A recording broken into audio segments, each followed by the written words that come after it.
Hello guys! Pagising ko, dumating na ang MC at coordinator. Coordinator ay basta yun na yun.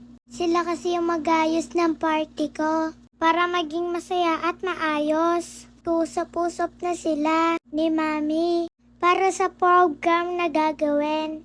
Pagkatapos ng meeting, dumiretso kami sa school ko. Mag-e-enroll kasi ako. Pagdating namin, inanap ko agad kung saan ako pwedeng mag-enroll. Sino kaya yung magiging teacher ko? Namimiss ko yung teacher ko na grade 1. Pero syempre, kahit di na siya yung teacher ko, be-bless pa din ako kapag nagkikita kami. Ganun guys ha. Dapat mahalin natin yung mga teacher natin kasi sila yung pangalawang magulang natin. Busy yung mga teacher ngayon. Nagre-linis na silang mga rooms. Ang sisipag nila, no? Sila pa mismo nagpipintura. Mahal na mahal talaga nila yung school. Kanina ko pa hinahanap si teacher. Naglilinis pala siya sa feeding room. O kasi pag na magiging teacher ko, no? Tinuro kasi siyang ng isang teacher. Magiging estudyante niya daw ako. Para sa magiging teacher ko, good luck ma'am. Rot lang, mabait naman po ako. Pagkatapos ko mag-enroll, dumiretso na agad kami sa palengke. Daan muna kami sa simbahan. Lagi kami dito ni Mami. Siyempre, pagpapasalamat tayo palagi. Lahat ng nangyayari sa buhay natin, mabuti man o hindi, si Lord pa din ang lalapitan natin. Meretso na kami sa bilihan ng uniform. Kasi yung mga uniform ko, nung kinder pa ako, maliliit na. Parang sexy ako lagi doon. Pero nakakalosyang dyan. Sobrang init. Tapos nagsusukat ka pa. Pawis na ako dyan. May losyang na ako na naman. Pati palda bumiri na din kami. Nagponi na lang ako dyan. Kasi basang-basa na ako sa pawis. Buti na lang natapos na.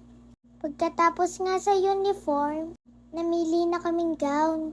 I-excited ko. Lalago ko siguro ne. O wag na kayong kumontra.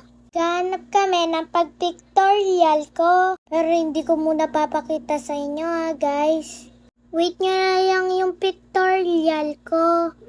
O nalosyang na naman ako dyan. Itong mga oras na to, di pa kami kumakain. Ganap muna kaming ng pwedeng kainan. Madami ditong kantin. Marami kang pagpipilian. Ako, gutom na talaga ako. Ikaw ba naman nagsukat?